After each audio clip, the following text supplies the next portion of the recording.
给你了，走！十四军放心，快走！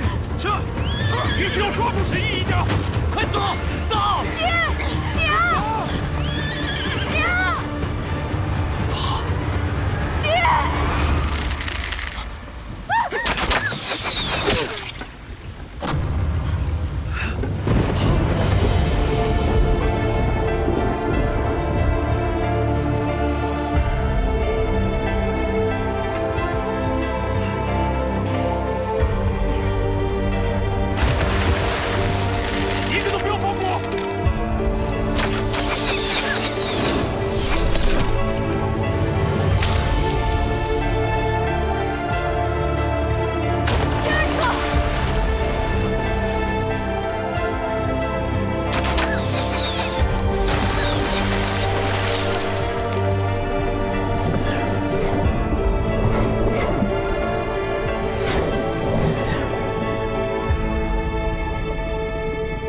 吾女婉儿见子如吾，不可深怨，不得寻仇，终生不许回京。爹，究竟是怎样的冤情，竟要搭上秦二叔和我们全家的性命？这血海深仇，我又怎能不报？从今日起，我不再是沈婉，而是秦二叔的女儿秦婉。我会想办法查清一切，为你们讨回公道。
霍夫人，这是何意呀？哎呀，秦老夫人，这都怪我们年轻时候不懂事，和府上二夫人一时戏言，结了什么儿女亲家。老夫人，您能不能做个主，把我们的婚约给取消了吧？你真是难为老身了。虽说我们秦府并未分家，可我作为继母，怎好插手二房的家务事呢？是。夫人，你也晓得，秦二爷非我亲生啊，这么多年未回家，他女儿的婚事，我可做不了主。可二夫人去世的早，那九娘子一直养在药王谷里头，爹娘少教的，这10几年下来，还不知道是什么脾气秉性。夫人放心，等二爷回来了，我定会跟他认真商量退婚之事。我们忠永侯府绝不会因为儿时的一句戏言，坏了晚辈的终身大事啊！祖母，臣儿有事禀报。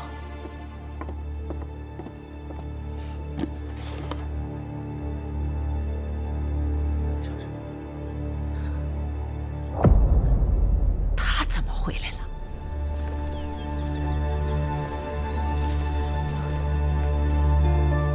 孙女秦婉拜见祖母。奴婢福临拜见老夫人。夫人，母亲，这个福临是伺候九丫头的奴婢。二房去年送年礼的时候，我见过。抬起头来，你真的是九丫头吗？祖母，我真的是婉儿啊。这是父亲的印信，请祖母过目。彩荷，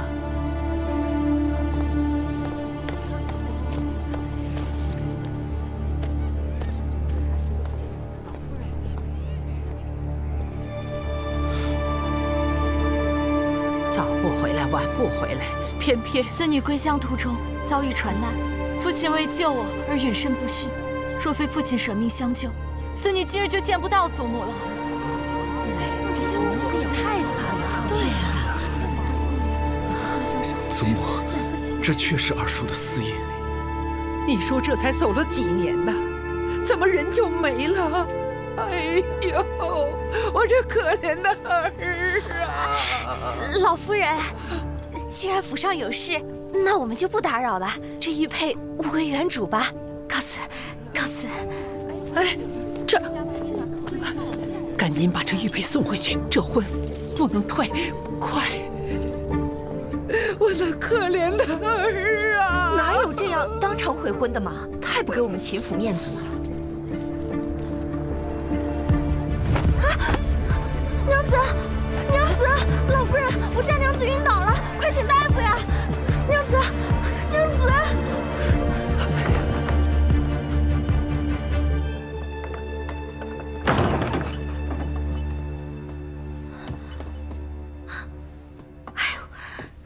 娘子，你可吓死我了！我以为你真晕过去了呢。我不装晕怎么收场？你怎么才回来？你一晕过去，我就被抓去给老夫人问话了。他们都问了什么？无非就是咱们之前编好的那一套呗。回老夫人的话，药王谷的神医说娘子的身体已经大好了，二老爷就想带着娘子回乡祭祖。结果没想到路上遇到了风暴，船翻了。二老爷为了救娘子，被一个浪头给卷走了。娘子醒过来的时候，二老爷人都已经没了。娘子没办法，只能找人帮忙就地安葬了二老爷，一路忍饥挨饿才回来的。幸好二老爷和他们的关系不近，他们又多年未见过娘子，要不然啊，真不好糊弄。那就好，你说说那门婚约是怎么回事？那是我们夫人生前和霍家定下的。那个时候霍大人好像只是个小县令，他们肯定是想借着这门娃娃亲攀上秦家长房中永侯府的关系。后来二老爷带九娘子去药王谷治病，去年他过世后，二老爷过于悲痛，一直没有通知秦府。如今霍大人已经成了知府，他们肯定就看不上这门亲事了呗。切，真是一群背信弃义的小人。如此更好，没有了这门婚事，日后我们就更好谋划。只是当众被退婚，有损秦府颜面，老夫人不敢得罪霍知府，定会拿我撒气啊！日后你也要小心点。娘子放心，我是从小被卖到秦府的，对付他们我有经验。昨日方舆，今朝佛地，普安到此，百无禁忌。昨日方舆，今朝佛地，普安到此。这应是老夫人嫌我晦气，特意在此做法事。老夫人怎么能这样？这也太欺负人了吧！你们干什么？老夫人有命，福临私下非议主家，要立刻发卖出府。福临自有我来管教，还轮不到你们动手动脚。这才进府几个时辰呐，竟连我的话也敢驳了？你眼中可还有长辈啊？孙女不敢，还请祖母息怒。福临陪孙女千里归家，对孙女有不弃之恩，还请祖母看在她年少无知的份上，饶她这一次。奴婢错了，奴婢不敢乱说话，求老夫人饶命。老夫人，法事刚刚开始，此时处置他们未免不急，不如缓缓再说。也罢，念福陵护主有功，今日就饶你一次。和九姐儿对下人疏于管教，从今日起就在这院中抄经，为你父母祈福，学阅历1年，待日后懂得何为孝道，再出来见人。今晚多谢祖母恩典。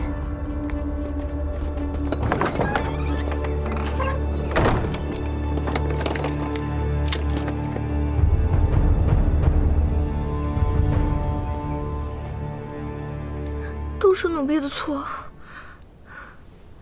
没事，这不怪你。老夫人若想惩治我，她有的是借口。福陵，九娘子是我在药王谷最好的朋友，我与她一样，视你为姐妹而非奴仆，所以你在我面前不用自称奴婢。娘子，可是没有阅历，咱们这一年该怎么过呀？放心，老夫人就算是为了她那人善的名声，也不会饿着咱们。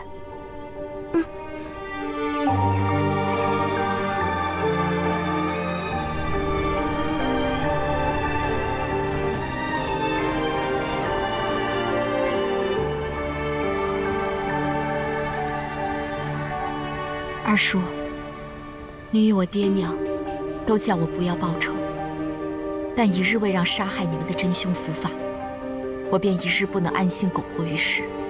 还请二叔恕我借师妹之名行险峻之事。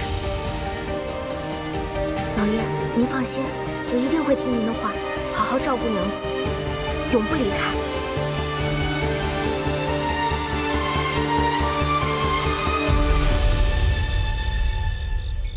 你大哥这个钟永侯，如今在京，深得太子器重。平日你跟他多走动走动，替琛儿也谋个职位，别整天在后院瞎胡闹。大哥哪有功夫搭理我呀？虽然都是一个爹，但人家是原配长房嫡子，我是继室所生，和人家隔着肚皮呢。哟！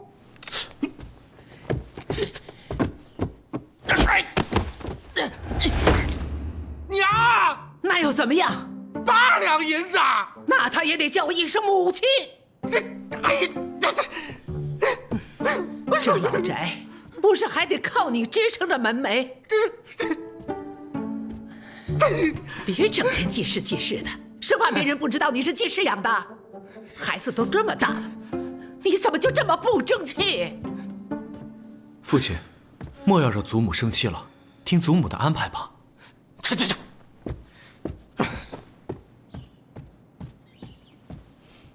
老夫人，九娘子来给您请安了。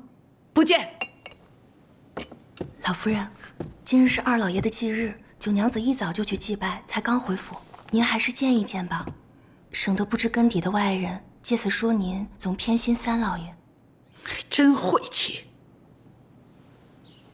让他等着。九娘子，老夫人正和三老爷在说话，您稍等一会儿。知道了，多谢彩荷姑娘。晋王在天牢里畏罪自杀，不是说没找着实证证明他杀了瑾妃吗？怎么就自杀了呢？还不是那个大理寺卿是沈毅做的手脚。哎，娘，我听说啊，那个晋王行凶的凶器也是让他给藏起来了。哎，要不是他那个叫李慕云的徒弟秉公上奏，这事儿啊就被他和晋王2个人联手给糊弄过去了。沈四卿素有沈青天的名号，是出了名的清官，刑狱大家，他怎会帮晋王做出如此贪赃枉法之事啊？实为不智啊！官场上的事儿你懂什么呀？啊，那沈毅若是清官，携家带口，他跑什么呀？我听说圣上就是因为他畏罪潜逃，才气得勾了满门抄斩。不过跑也没用，听说遇上了大风浪，全家都死了个精光。什么沈青天，背后还不知道做了多少见不得人的勾当。这就是罪有应得，自有用。天底下哪有什么青天大老爷呀？沈毅不过是借直司之便，干了些讨好升斗小民的事情，积累官身而已。说到底是个沽名钓誉之徒。娘，您说的太对喽。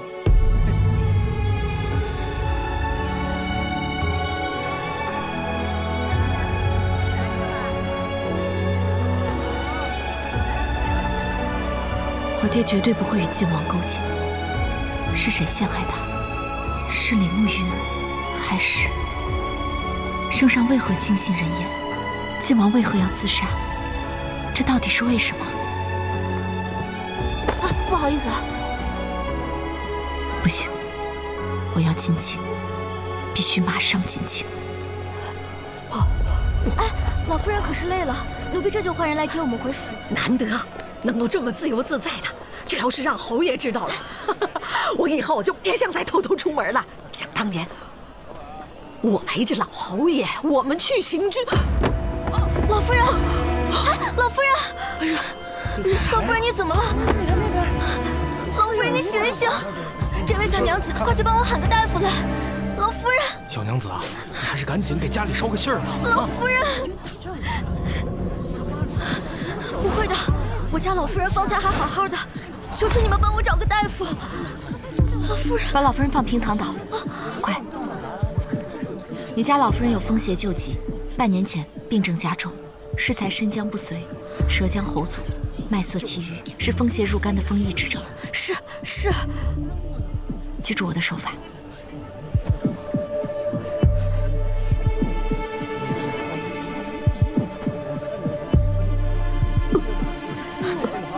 拿支笔来，继续按。按照我写的药方，1个时辰之内给老夫人煎服而下。按照我的手法继续按，若有会施针之，针灸最为有效。天黑之前，若能发一次大汗，便算躲过这一关；若不能，7日之内给老夫人准备后事吧。谢谢。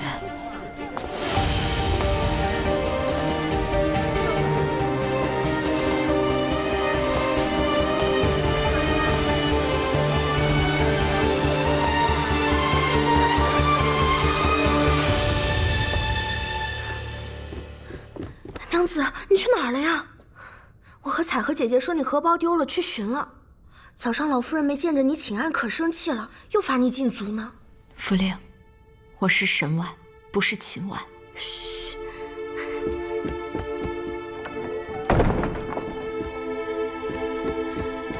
娘子，以后这话可不能乱说了。我爹没有和晋王勾结，更没有畏罪潜逃。他和我娘是被人所害，我亲眼所见的。我也知道，沈大官人是个实实在在的清官好官，所有污蔑他、陷害他的人都不会有好下场的。我要去京城，找到我爹娘的尸骨，为他们洗清冤屈。好，我这就去求老夫人，让她放咱们去京城。他不会让我们离开的，我会自己想办法。但我不能带你去京城。我爹和晋王的案子关乎生意，比我以为的更为凶险，你还是留在这儿比较安全。婉儿姐，自从我到药王谷，是你手把手教我怎么照顾九娘子。九娘子过世之后，也是你把我留在身边。我知道我自己没什么本事，不能帮你做大事，但是我能陪着你，我能照顾你呀。而且我在二老爷灵前发过誓的，我这辈子绝对不会离开你。你要是不带着我走，我就算自己走，也要走去京城找你。快起来！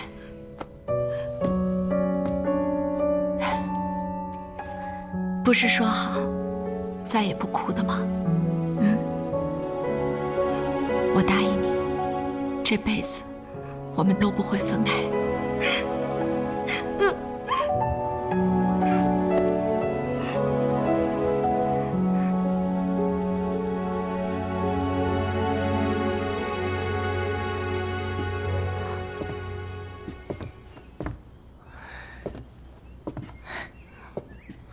祖母，这些料子好倒是好，可还是不如祖母库里的那匹洒金的暹罗纱。你倒会挑，那是御赐忠永侯府，和咱们三房的同共就3匹，哪轮得到你用啊？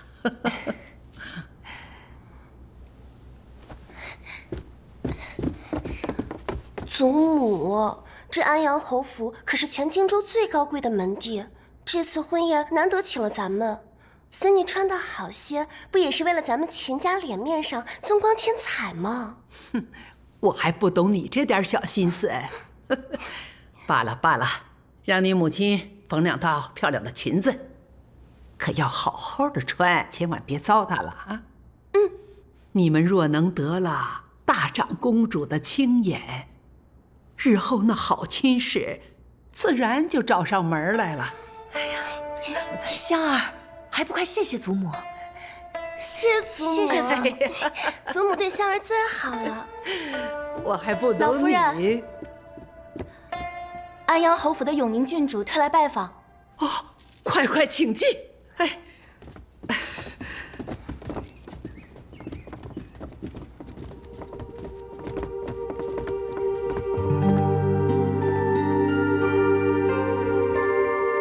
老身见过永宁郡主。老夫人请起，不必拘礼。老夫人请坐吧。郡主请。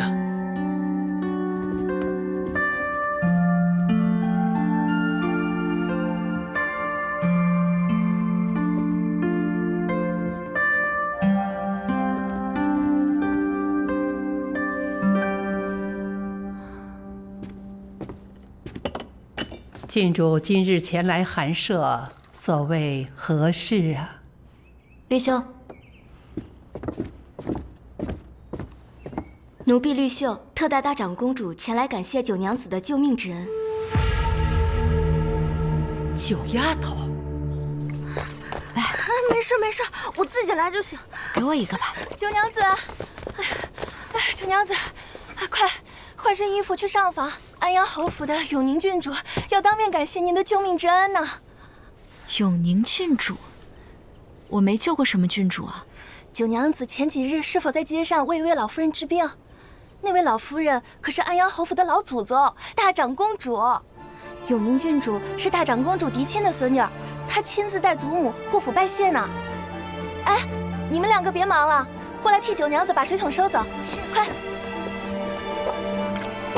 请彩荷姑娘先行一步，我一会儿就去。是。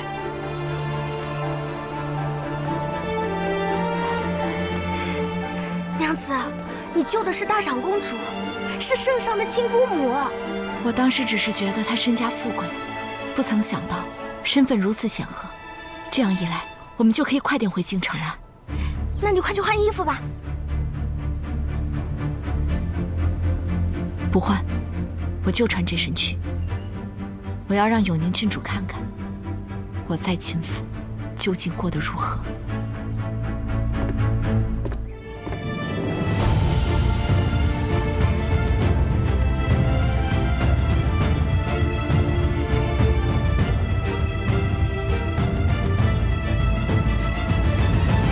孙女秦婉给祖母请安。穿得这么寒酸，真给咱们秦家丢脸。小九，为何来得这般迟啊？还不赶紧给永宁郡主请安？不必多礼。九娘子可还记得她？是你，你家老夫人身体可还安好？幸亏娘子医治及时，我家大长公主好多了。婢子特来代为致谢。哎呦，她懂得什么医术啊？纯粹是碰巧罢了啊！哎呀，九丫头回来也不曾见你提及那日发生之事，你看，害得绿秀姑娘找了你好几天。人找对了就行。九娘子，跟我走吧，我祖母还等着你复诊呢。既然郡主亲自来请，你可要好生伺候大长公主，万不可超逞强惹事啊！君主，仙儿也想去给大长公主请个安。你去做什么？我祖母又不认识你。我。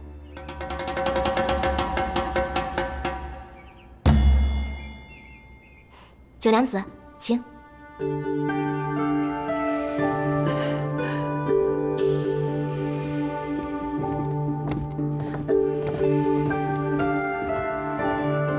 母亲，哎呀，好好好。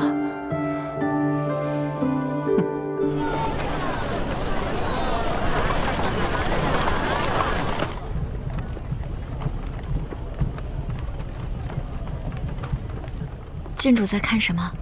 你好小啊，我从没见过如此年轻的神医。医道高低重在天赋经验，并非年龄长幼。更何况，我从小在药王谷长大，医药同修，自然见识不同。这么说，你是医道上的天才，刚好我是武学上的天才。我爹说了，我要是男儿身的话，肯定比我那些哥哥们强多了。我爹也常惋惜我是女儿身，否则必使国家动荡。那我们这是天才惜天才，总算是遇到知音了。你这还没付钱呢！冰爷，冰爷，你不能拿！走开！这冰爷别欺负人呐！冰爷，家里还有老人等钱买药呢！冰爷，爹吃你几只鸡怎么了？地上都有钱走，走开！走开你！冰爷，郡主，你快下来！过来呀！干！朔西军来了！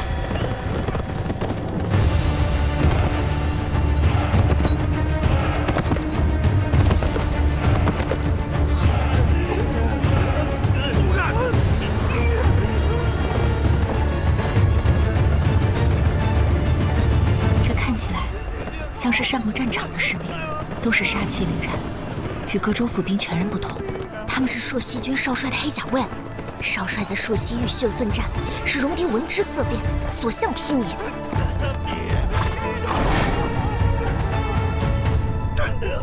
住手！你们什么人？朔西军规：所到之处凌虐其民，所犯者斩之；窃人财物以为己利，所犯者斩之。斩？你朔西军规与我荆州守兵何干？悖逆长官，不听所令者，斩！你敢！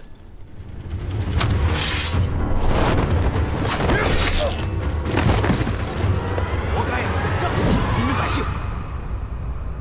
将他的尸身送给驻军守将，告诉他，自己的兵若管不好，就由我燕池替他管。是。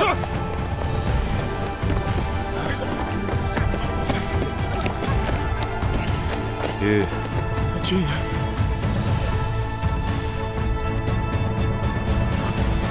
谢谢军爷，谢谢军爷。这就是朔西军少帅，我表哥，传说中的战神燕池，10岁就进军营，15岁起年年立头功，怎么样，厉害吧？确实厉害。谢谢军爷，谢谢军爷。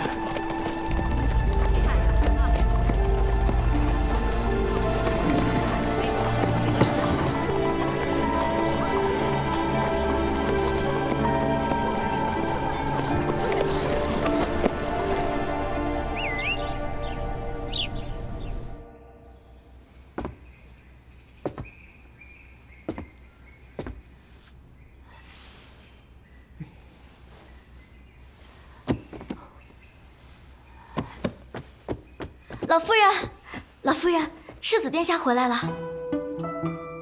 姑祖母，小七给您请安。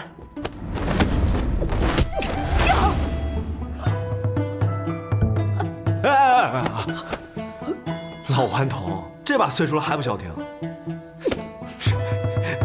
过来，这朔西军戍边军务繁重，你父王怎么放心让你跑过来呀？那姑祖母猜啊，你肯定是自己偷偷溜过来的，对吗？果然什么都瞒不过姑祖母。我与父王在军务上产生了一些分歧，我一时气不过就跑回来了。你父王又打你了？为什么你父王总是不懂得父慈子孝呢？我已经习惯了。只怪你母妃她离世太早，你父王膝下也只有你这么一个儿子陪伴他，你就看在他孤单了大半辈子了，啊，让着他点吧。他不需要我让，在他心中，恐怕我这个儿子还比不上朔曦君半分。七哥，几年不见，你真是越来越威风了，在市集上那叫一个杀伐果断，甚有威严。祖母，霍雅儿都长这么高了，让七哥看看牙长齐没？不许叫我霍雅儿，而且我的牙早就长齐了。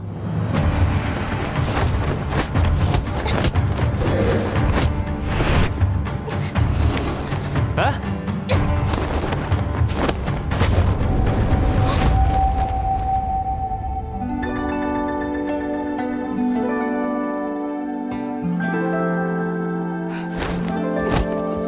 七哥，你怎么走神了？可是瞧不起我？我看这位娘子有些眼熟。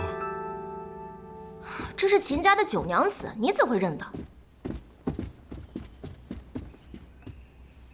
民女秦婉见过大长公主。哦，你就是秦家的九娘子。过来，过来。小一仙，离他们两个远点儿，别被那两个猴伤着你。前几天我在大街上犯了老毛病，幸亏啊有你救治，若不然小七啊都见不到他姑祖母了。当街救人，敢问秦九娘子师承何处？民女自幼在药王谷长大，药王谷众医患皆为我师，所以姑祖母就称你为小医仙。小七，哎，这回来荆州，可以陪我多久呢？姑祖母放心，嫁表兄大婚，我定要好好吃顿酒的。这就对了。对了，小医仙呐，我长孙大婚之日，你也一定要来参加，我会发帖子给你。多谢大长公主，只是我服孝未满3年。我们是将门之家，不计较这些，就当你来陪我说说话，我们俩把门关起来，偷吃度食。好，那我听您的，但您今日也要听我的。时辰不早了，我该给您诊脉施针了。哦，行，那我再跟七哥出去练练。哎，我还要陪姑祖母呢。施针时，闲杂人等不得在场。听到了吧？走。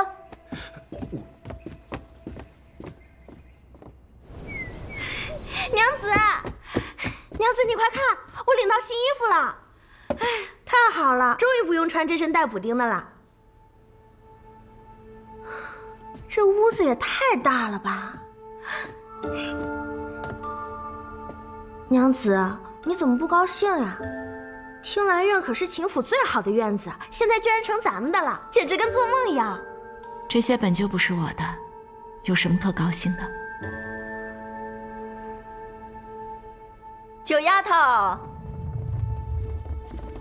哎呦，九丫头，三夫人，九娘子，九丫头，怎么样啊？这院子住的可还合你心意？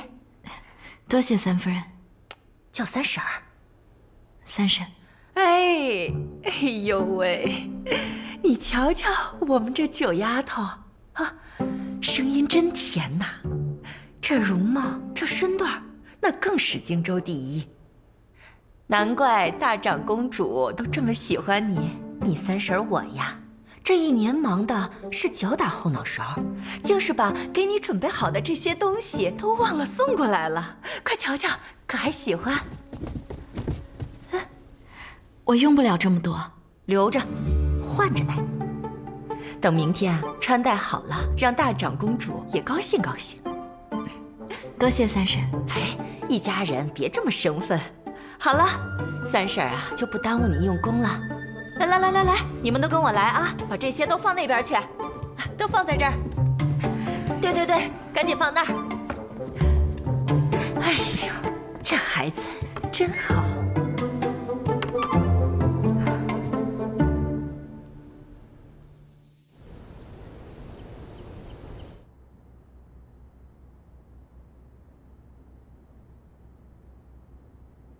见过世子殿下。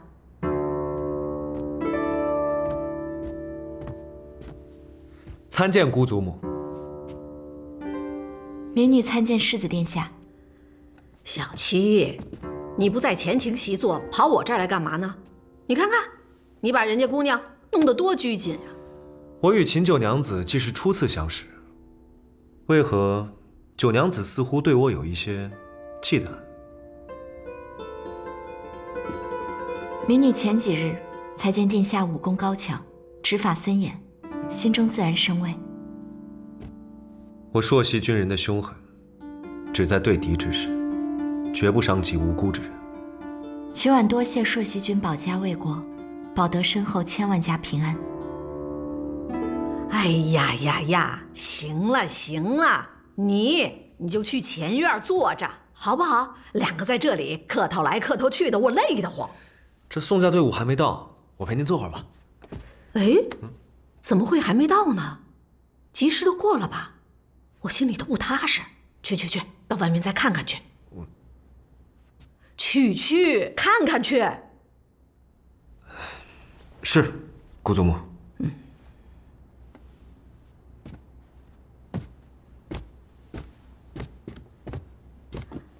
丫头，来，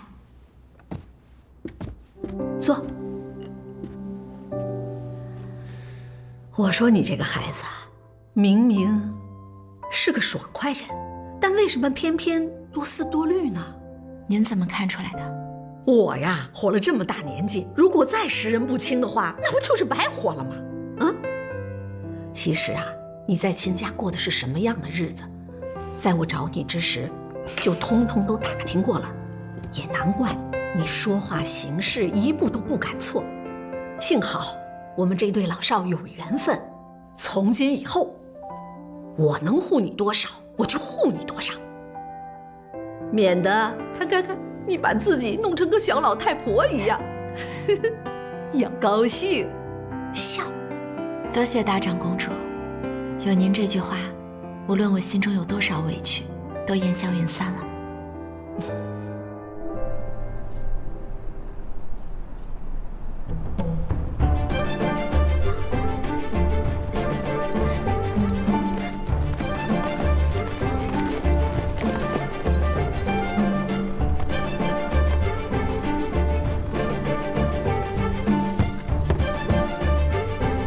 父亲，儿奉命迎亲，夜已平安迎回。小侄魏延之奉宋国公之命前来送驾，已安然送到。贤侄一路舟车劳顿，辛苦了。佳儿，你也辛苦了。新娘到，吉时至，请世子爷踢轿门。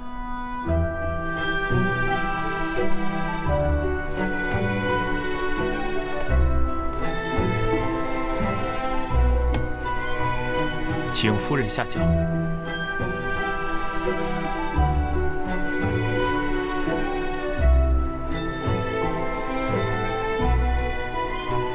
请世子爷再踢轿门，日后君不惧内，妻不示弱，双双恩爱到白头。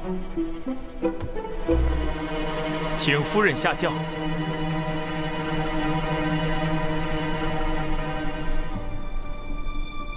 吉时已到，请世子爷先轿帘。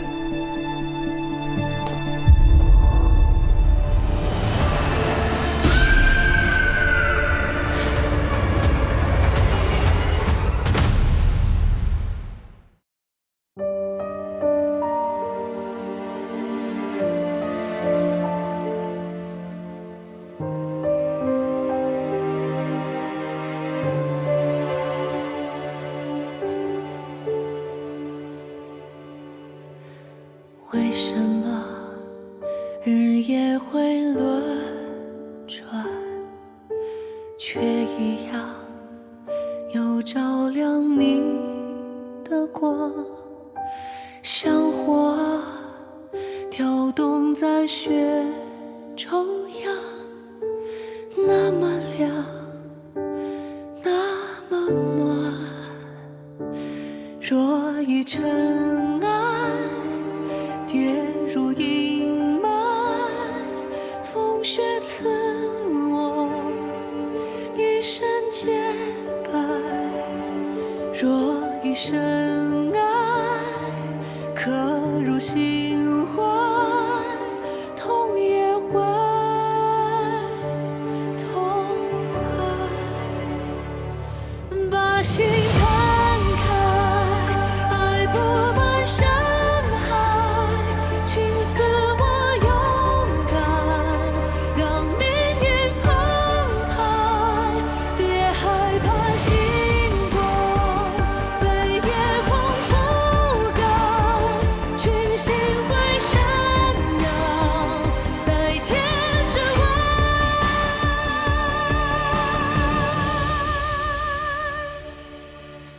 渺渺如尘埃，却是星空的色彩。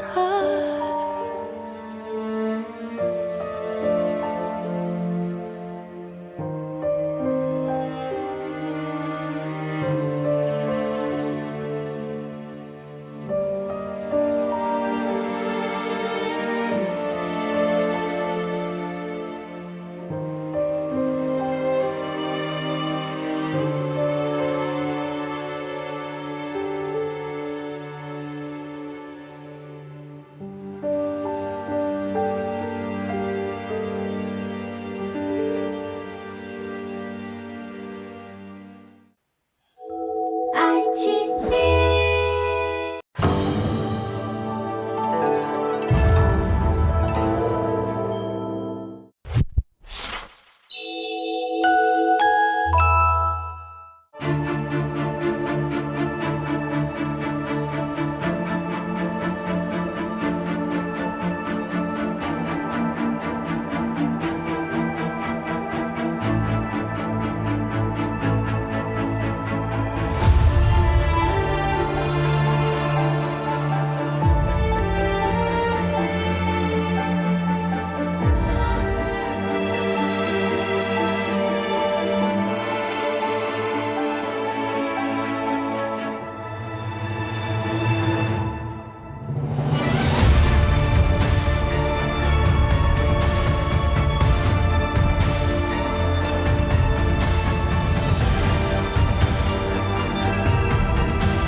新娘怎么会被砍了头？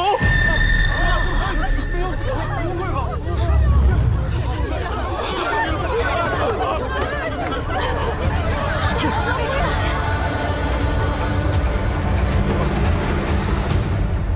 海凤，你们几个带老夫人回去休息。哎呀，快，扶好，慢点，慢点儿。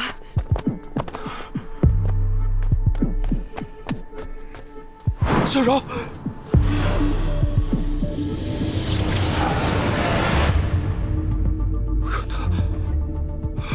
不可能！怎么会这样？我现在明明还和你说过话呢，怎么会这样？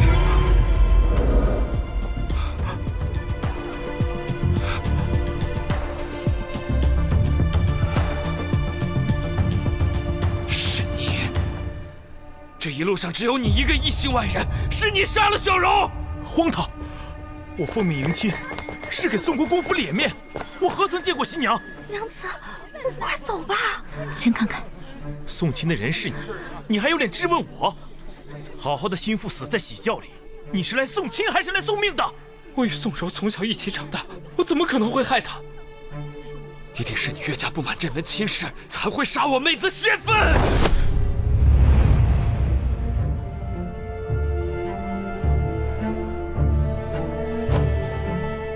我有何不满？说我不满，又怎会出城亲自迎亲？行了，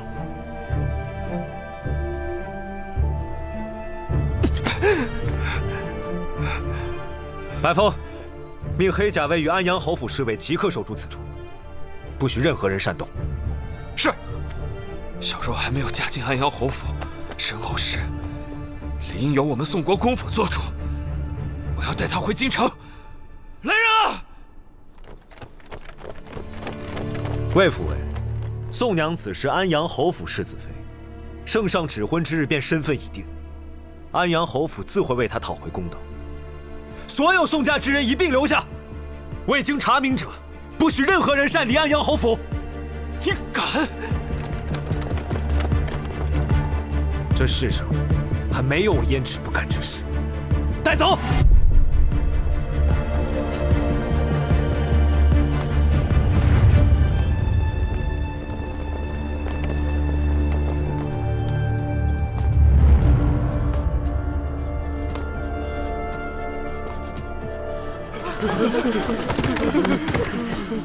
心腹在宋家途中死亡，宋家之人嫌疑最大。这朔西军少帅果然有些头脑。娘子，快走吧，一会儿被他们发现就麻烦了。这兴许就是我破局的机会。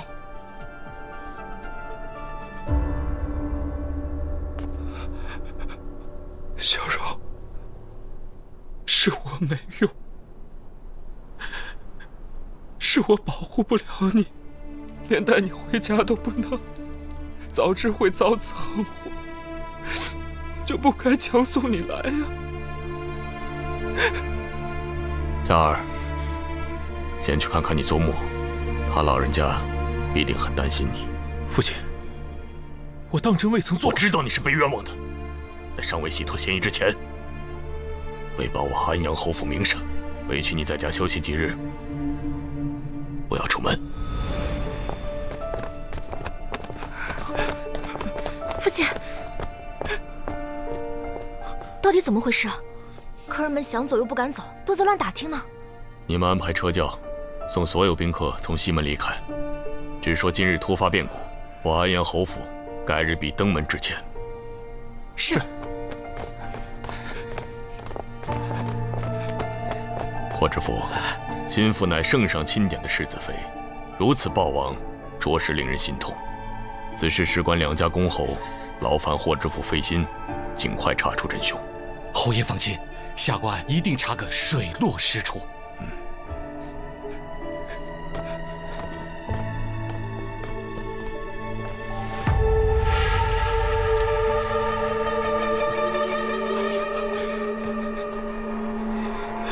那个，请魏府尉收敛心绪，稍后还要配合官府调查。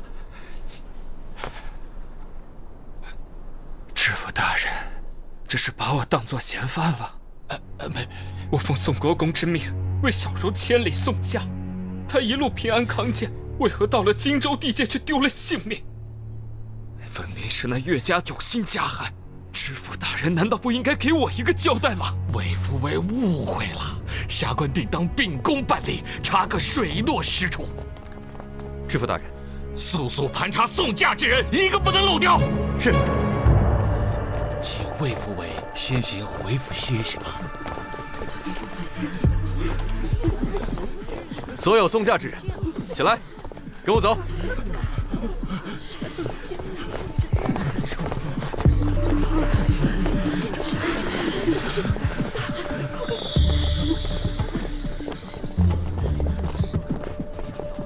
快点，快点，快点，快！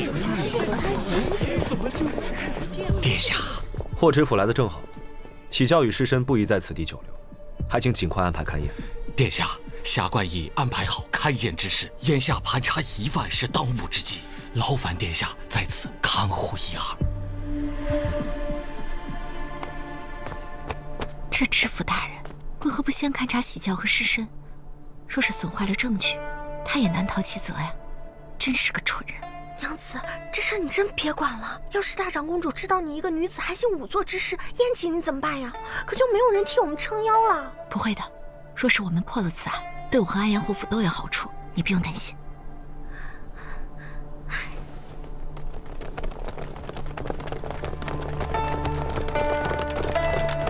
主子，大风，令黑甲卫分班巡查，凡在喜教与围墙周围滞留、打探、偷窥者，一律驱散，但不得伤人。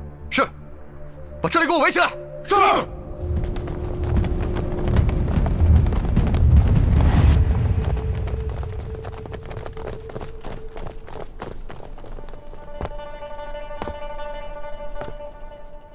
黑甲卫听令，背对喜教。是。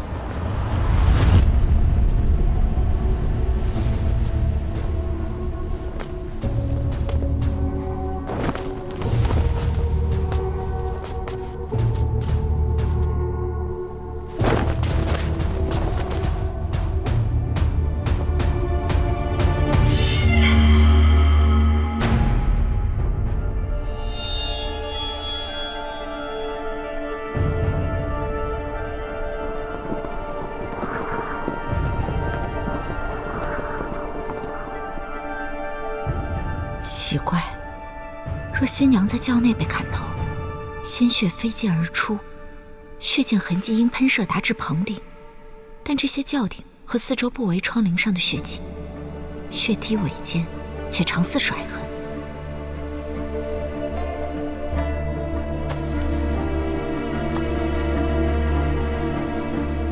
嫁衣衣领上的血迹也不对，若被砍杀，为何血量残留如此之少？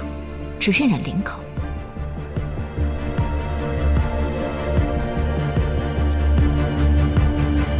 是了，喜教绝非凶杀现场，只怕被人伪造过。你们几个先把尸身送去义庄，然后把轿子抬去府衙。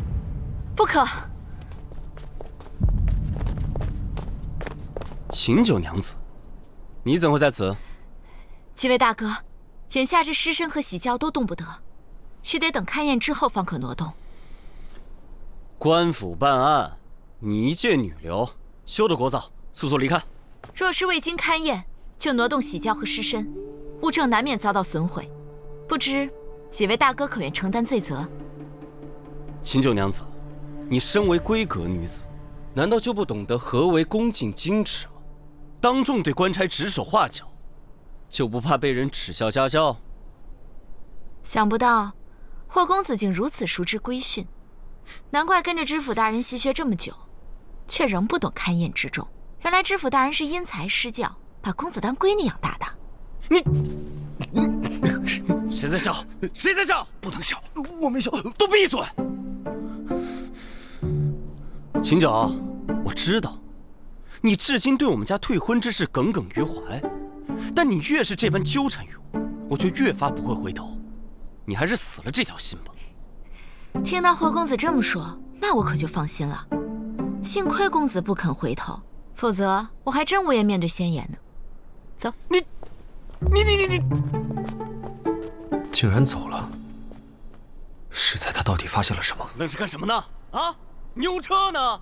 赶紧把这些东西给我运走，快点！吴少帅军令，任何人不得靠近。哎，我无妨。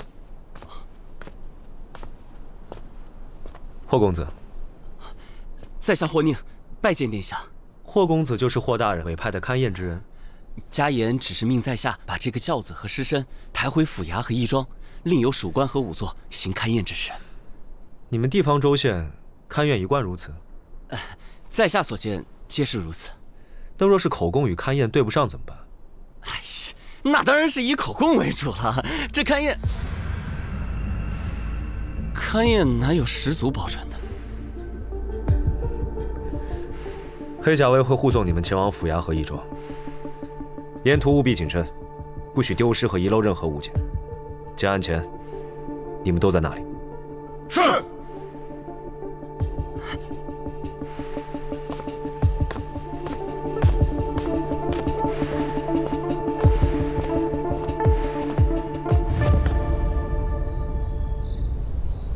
娘子，那个案子你还是别插手了。幸亏今晚那些黑甲卫没发现我们，要是把我们抓住了，发现你真实身份可怎么办呀？你既然救了大长公主，咱们可以去求她送我们到京城啊。父亲有那样的污名加身，我在京城又举目无亲，连真相都无从得知，又谈何平原昭雪？可你有医术呀，只要咱们到京城再多救几个贵人，那不就可以？哪有那么多贵人恰巧在街头发病？自从得知父亲被污名加身，直到今日，我才明白自己该怎么做。我要让大长公主像信任我的医术般信任我的仵作之能，举荐我以行名幕僚的身份入京。可您是女子呀，哪有请女子做幕僚的？女子又如何？我就要做这令全天下男子都自愧弗如的第一女仵作。可是，这无头新娘案牵扯的都是公侯人家，我们哪位都得罪不起。万一宋国公或霍知府对你的查验不满意，我不需要所有人都满意，刑狱之事更不可能让所有人都满意。我只需让大长公主信我即可。父亲既教会我勘验之事，我就要凭自己的本事为父母洗清冤屈，让杀害他们和秦二叔的人认罪伏法。谁能给我这个机会，我就让谁满意。我都听娘子的，你不怕，我就不怕。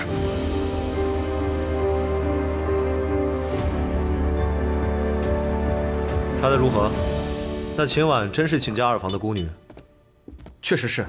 根据线报，二房秦良生平仅得秦婉一女，生下来就体弱多病，6岁丧母过后就被送到药王谷进行医治，去岁兵役才出谷返乡，来历清楚，并无不妥。那药王谷只留平民驻谷研医，禁止泄露病患消息，咱们的钉子都楔不进去，他为何能一住10余年？说是这个秦良一生无心仕途，痴迷医道，而且经常为百姓送药医诊，坊间有如意之称，和药王孙熙又是忘年之交，好友的女儿自然是可以常住了。想不到野心勃勃的钟永侯，竟然有个视金钱如粪土的弟弟。钟永侯府名义上虽未分家，但秦良与另2房走得并不近，倒是季夫人所生的秦安和钟永侯走动更多一些。那秦良呢？他的船难查得如何？从药王谷到荆州的水路可不只有一条，我们的人手都在调查沈毅的踪迹。若是重新调派人手，属下怕会影响到靖王案的进程。如今只有沈毅能够证明瑾妃并非为靖王兄所杀，我不信他那样的人能够做出畏罪潜逃的蠢事。全力追查沈毅一家下落，活要见人，死要见尸。至于这个秦婉，我亲自查。这秦九娘子可是大长公主的救命恩人，为什么要突然查她？为了用她。她若清白，定会成为我们追查靖王凶案的一大助力。但你相信，一个久居幽谷的孤女，能辗转千里扶灵归乡，寄人篱下，却又宠辱不惊？她方才着重观察安阳侯府女尸，怕是别有用意。我要用她，就不得不防。那你到底是要用人家，还是防人家呀？你管这么多干什么？你对她有意啊？哎，别，我对这种挑尸身跟挑肉一样的女人，我可没没享受。军报拿上。是。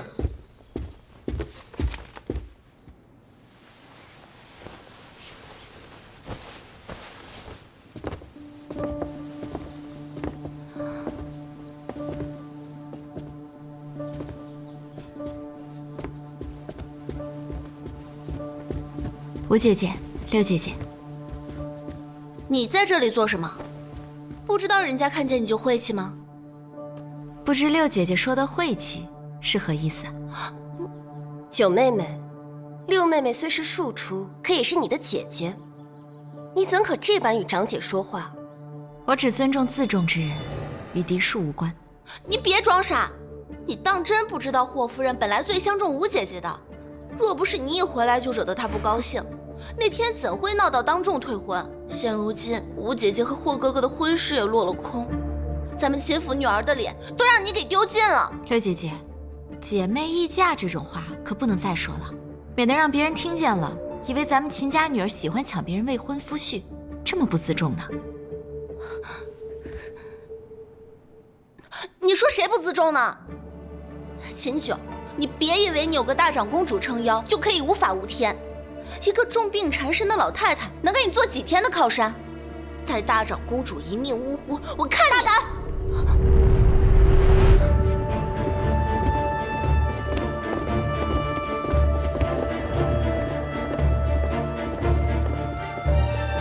是谁竟敢在此信口雌黄？是他。张嘴！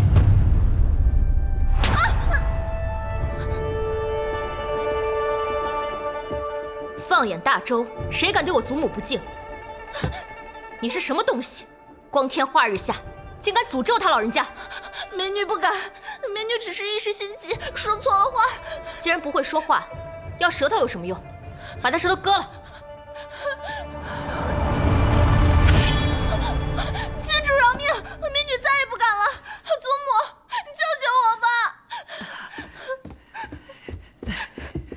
且有宁郡主息怒，都怪老妇管教无方，才教出这等大逆不道之女。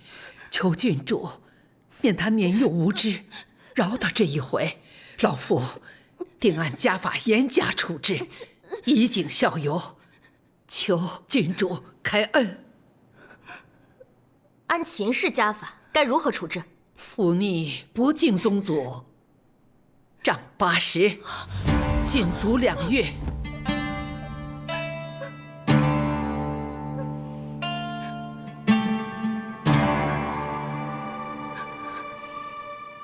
80太多了，会死人的，20吧。啊，谢郡主开恩，拉出去。母亲，母亲，你救救我！吴姐姐，你听我说句话吧！母亲，吴姐姐，母亲。谢郡。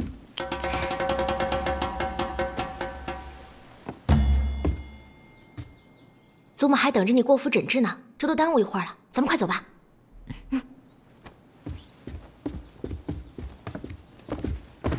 母亲，走。祖母怎么睡得这样沉？不会有什么事吧？19后沉睡有助气机恢复，但终究是治标不治本。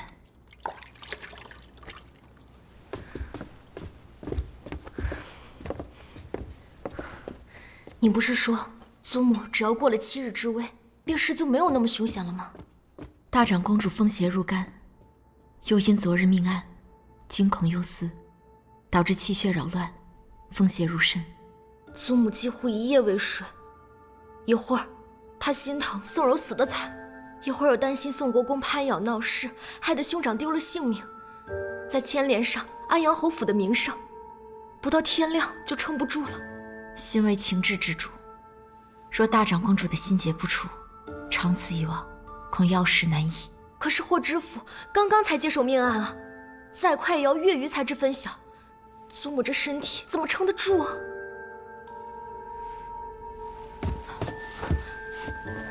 你这是做什么？快起来！郡主容禀，除了医术，我也精通仵作之术，愿助知府大人勘破此案，为大长公主早日解开心结。仵作之术，就是勘验死者尸身，以此确定死因、死亡时间等，以助擒拿真凶。郡主可是怕我行仵作之术沾染了晦气？不是啊，是你太厉害了。若说晦气，我们这些军功出身的人家，哪个当家人脚下不是尸山血海？我只是没想到，你一个柔柔弱弱的小医仙，居然还会这个。在我心里，医术与仵作之术都是治病救人，一个是治肉身之病，一个是治人心之病。人心？我有点听不懂你在说什么，但是我觉得你说的太好了。那郡主可愿为我引荐？别说引荐了，龙潭虎穴我都陪你去。小婉儿，小婉儿，我喜欢。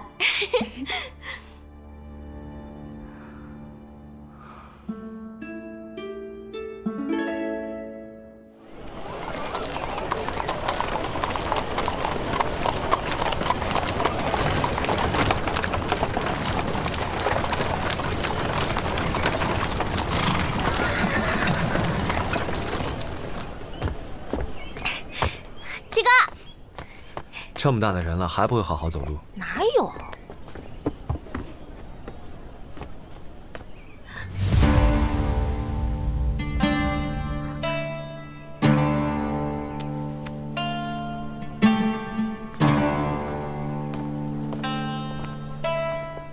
民女见过世子殿下。听闻九娘子善勘验之术，不知与九娘子自己的医术相比如何？民女从未和自己比过，不知孰高孰低。你既不知自己本事深浅，我又如何将关联重大的心腹案交托于你？依从医者之心，大长公主病在情志，我也想尽快让她老人家安心。二从我私心，比起小医仙，我更想当仵作。这次是我难得的入行契机。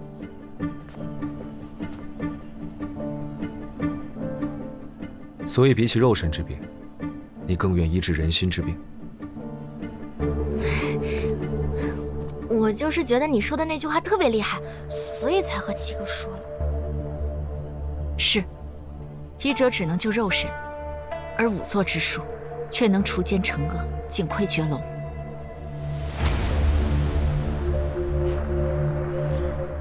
就凭你这句话，我帮你，但需要你亮相之时，别给我丢脸了。我七哥就这样，总不能好好说话。走，我不跟他计较。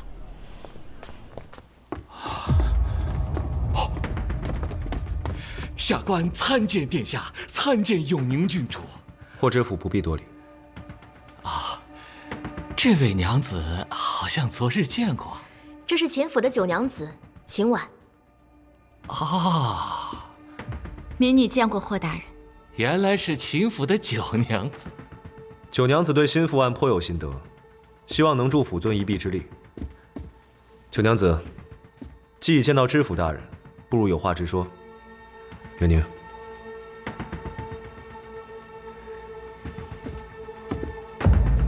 大人可找到死者的头颅？尚未找到。那可勘察过喜轿？本官派人里里外外搜查了3遍，把喜轿拆成了木条，也没有找到头颅的踪迹。霍大人，可否准许民女看看仵作的验状？验状是官府公文，不是谁想看就能看的。无妨，给他看看。是。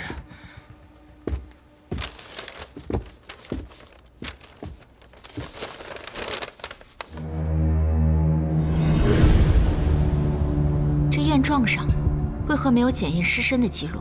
既未找到头颅，为何就确认死者就是心腹宋柔？啊，心腹不是宋柔还会是谁？也许是宋国公不想嫁女，送来的替嫁女；也许是凶手为了扰人耳目送来的无头女尸。眼下没有任何证据表明，死者就是宋国公府唯一的嫡女宋柔。宋家的魏父魏已确认了。那魏父魏又是如何确定？啊，这怎么会有差？在抓到行凶人之前，任何与死者有关的宋家人都有嫌疑，其供述皆不可信。为确认死者身份，请霍大人尽早检验尸身。常人尚不愿伤损尸身，何况死者身份尊贵，岂容仵作那等建议亵渎？仵作虽属建议，但勘验却是死生出入之全余，直往屈身之机阔。他人如此草率断案，就不怕狱情有偏，往生冤案吗？你简直就是信口雌黄！殿下，下官为官多年，可从来没有判过冤案呢。霍知府多虑了，九娘子并非此意。民女确有此意，殿下不必为我遮掩。行狱之事，岂容闺阁女子妄言？九娘子，请自重啊！刑律先贤曾有云：狱情之事，多起于发端之察。审议大人曾在大理寺校正洗冤录中引用诸多实录，验证了勘验之状。如今尚未确认死者身份，大人就要草草推断吗？审议那可是轻犯，早被判定满门抄斩。你把这种不忠不义之人设为典范，未免太过不智了吧？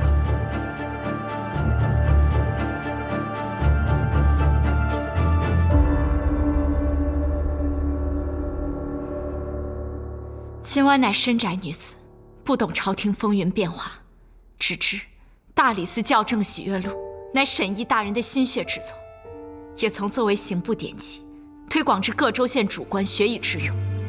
想必大人也曾拜读过吧？那又如何？民女时事不忍，见行凶人欺大人心善，而操弄法度。若大人不怪民女僭越，民女愿助大人查清死者死因，以安民心。你真的能行吗？九娘子有医仙之名，查明死因不是难事。霍知府若别无他法，又何不让他试试？义庄正好有一桩命案，可以让他去试一试。倘若他真的能行，我便让他去查兴复案。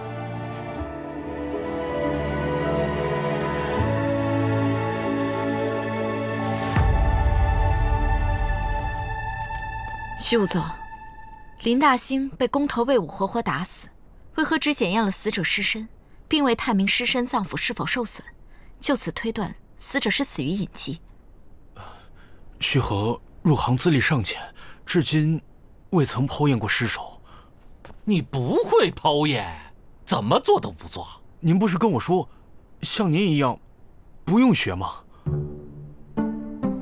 那魏武供述的打斗过程与仵作勘验的完全一致，没有致命外伤，就一定有隐疾啊！那没有必要剖验嘛。既然死者死于隐疾，那病灶在何处？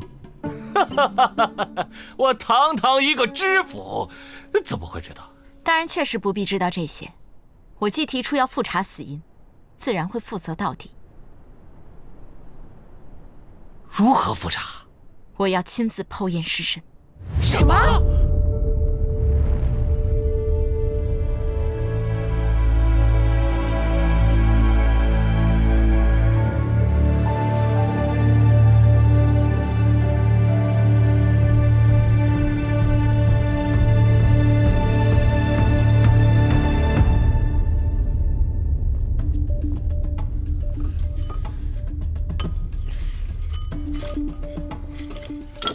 弄这些是做什么用啊？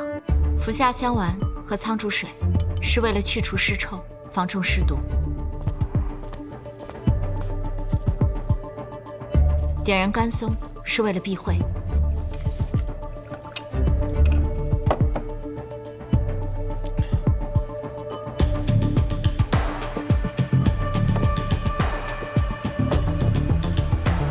服下1颗。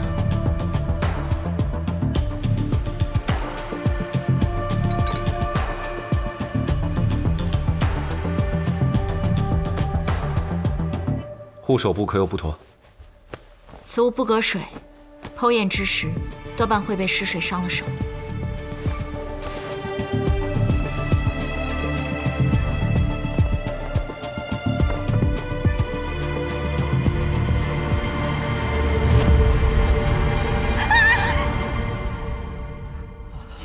剖验之时，禁止喧哗，出去。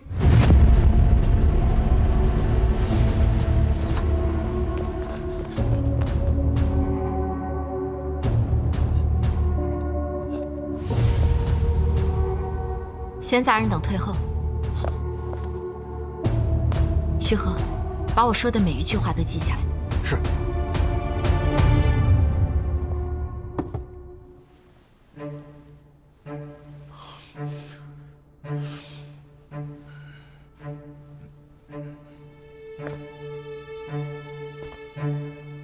记：死者林大兴，男，身长约5尺6寸。全身肿胀，长满尸斑。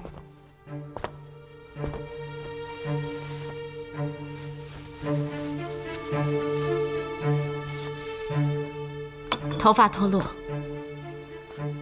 双目突出，唇口微张，唇齿间有黑褐色血块。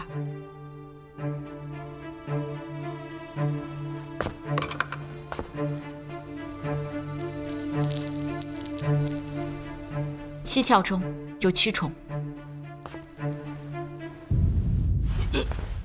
因死于暑月，大约5日左右。伤损处血阴分明，左侧胸口有圆形青黑色血印，初检时未做记录。记。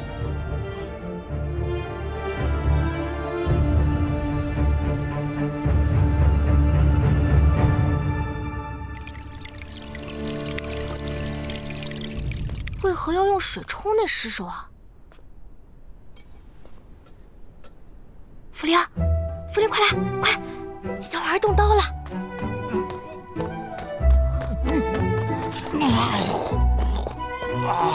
花大人，仙九真的把尸首的肚子剖开了，肚子里什么样啊？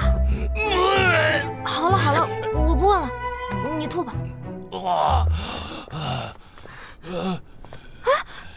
七哥是不是成仙的？怎么刚好挡住啊？连徐武座都吐成这样，小耳到底干什么了？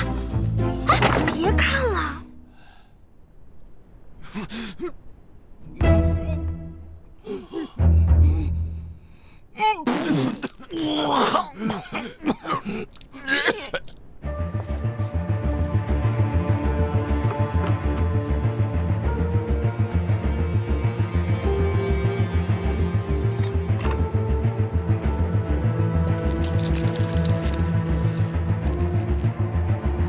剑子，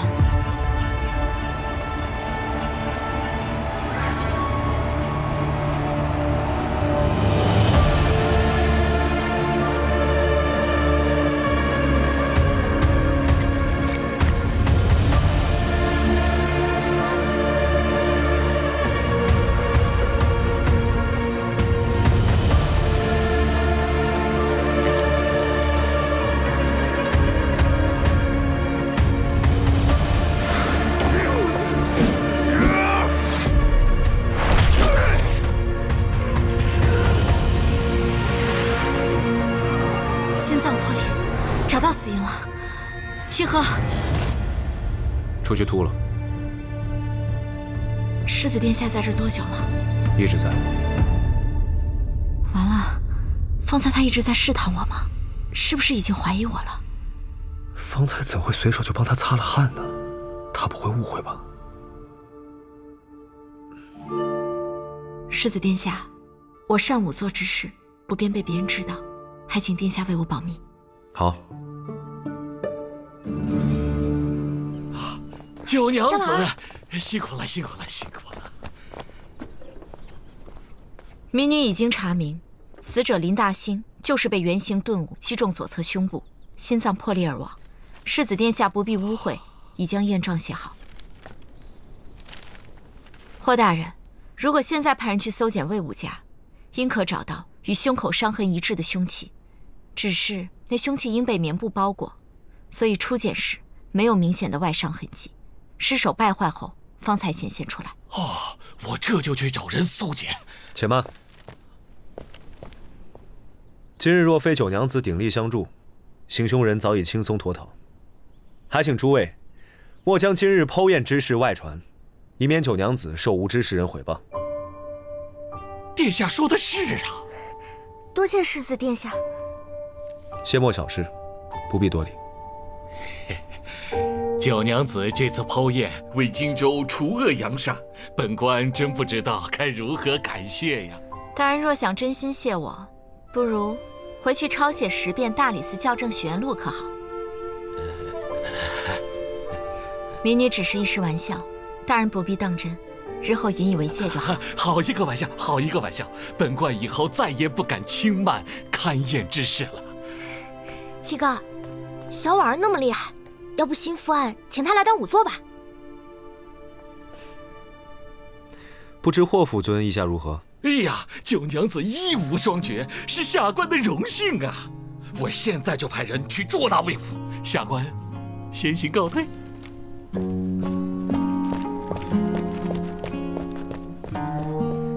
燕某幸不辱命，今晚定不负厚望。那我呢？我能做点什么？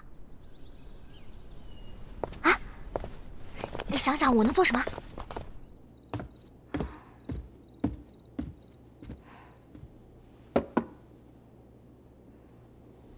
你想什么呢？娘子，你是不是有点太信任世子殿下了？我不是信任他，是需要他的助力。可是他是当今圣上的亲侄子，万一他要是知道你的身份，那……我在他面前一向谨慎小心，他应看不出破绽。再说了，谁说上武做的就一定是沈家的女儿了？那这是好事儿。对，以我们现在的处境，助力越多越好，越强大越好。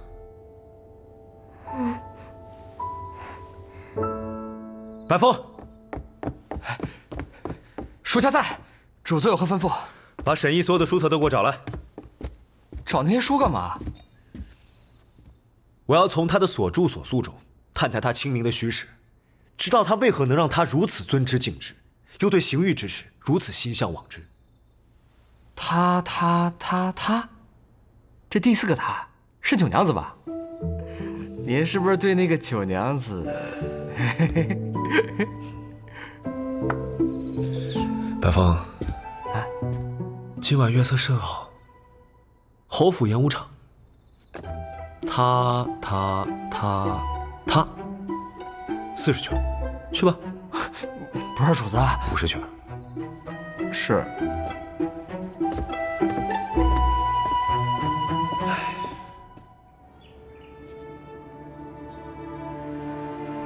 母亲，母亲，您再用些吧。是啊，祖母，你再用些。宋柔，可有消息？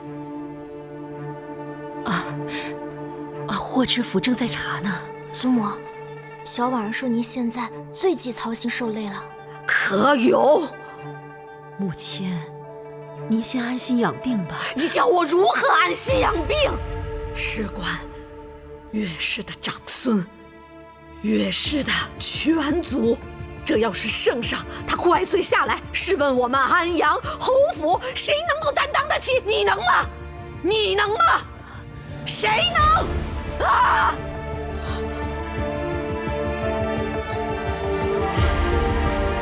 母亲，母亲，祖母，母亲，祖母，你醒醒，母亲。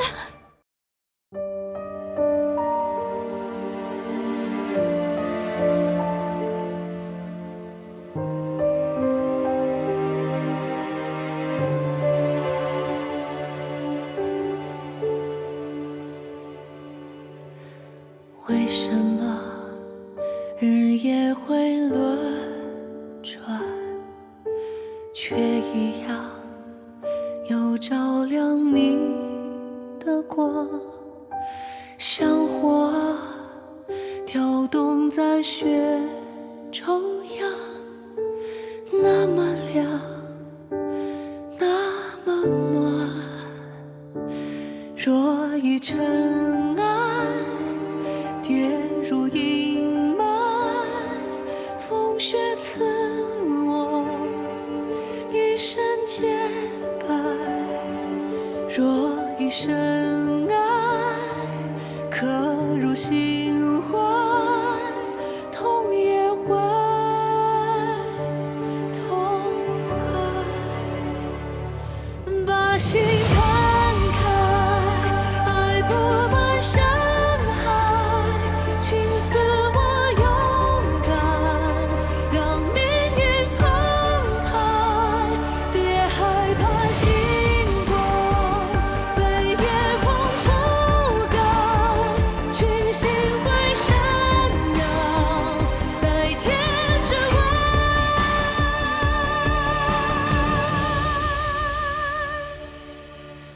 渺渺如尘埃，却是心